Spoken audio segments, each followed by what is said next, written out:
Tennis star Serena Williams is now at the center of this major controversy about gender and women's equality that clearly transcends sports. This weekend, she was playing the U.S. Open final, and as the match got more intense, she and the umpire got into heated exchanges.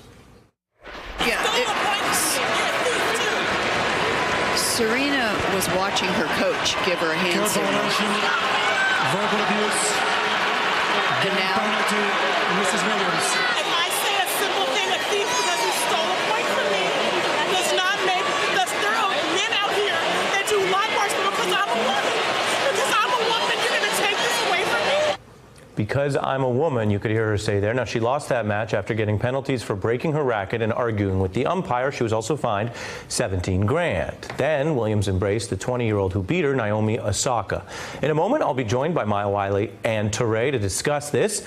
But first, let's take a listen to what Williams herself said about this double standard that she faces. I've seen other men call other umpires several things, and I'm here fighting for women's rights and for women's equality and for all kinds of stuff. And for me to say thief and for him to take a game, it made me feel like it was a sexist remark. I mean, like, how he's never took a game from a man because they said thief. For me, it blows my mind.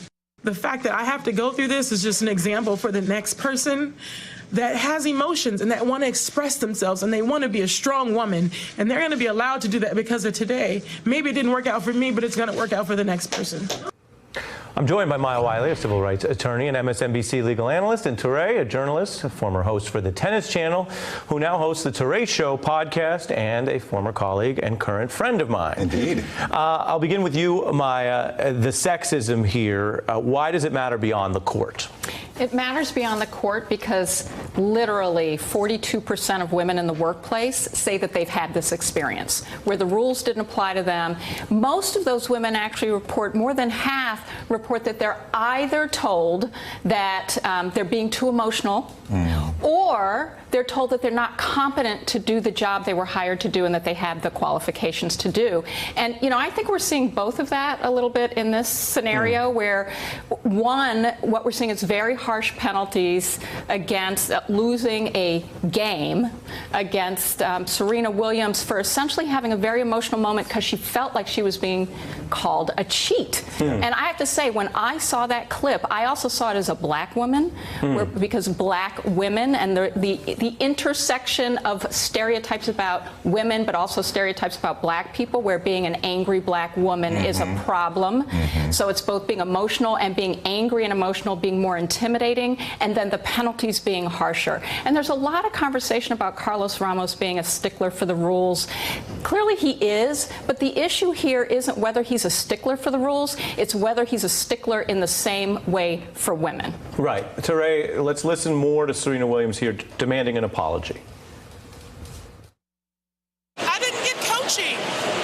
I didn't get coaching. You need to make an announcement that I didn't get coaching. I don't cheat. I didn't get coaching. How can you say that? You owe me an apology. You owe me an apology. I have never cheated in my life.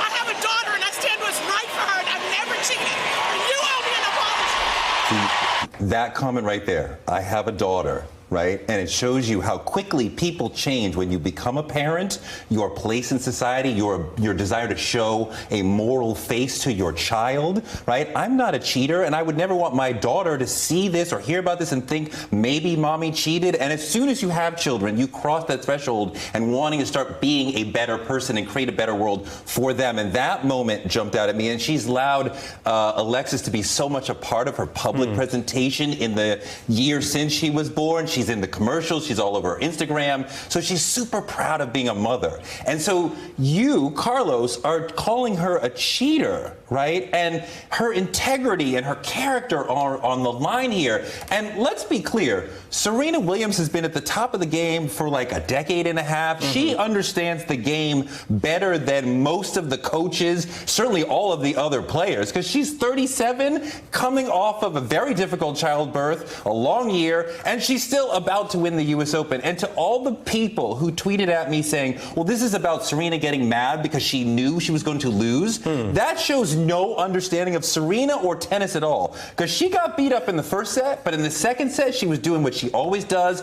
wipe away the first set, come hard in the second set. They were on equal footing. There's no reason why she couldn't have taken that second set. If Carlos is around the game, the umpire so much, he should know she, less than anybody, is taking coaching.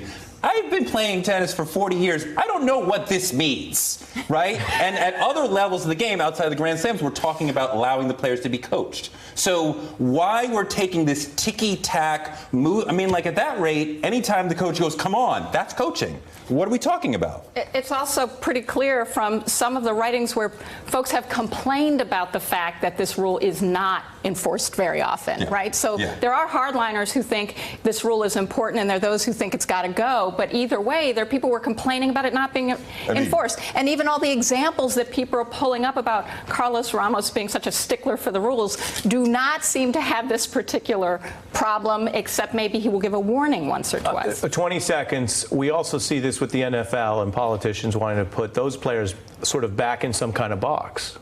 Like you don't get to act this way. You know, the umpire has never been in the situation that Serena and Naomi are in, an incredibly emotional situation. The whole world is watching. You need to have more selflessness and more humility to not insert yourself into the game. I'm insulted because she called me a thief. She didn't curse at you. She didn't impede your ability to do this umpiring job and continue going on. You need to let her have that moment and continue on. Well, it's important, and I couldn't think of two better people to talk us through it. And having gone through the seriousness, I do want to end on a lighter note.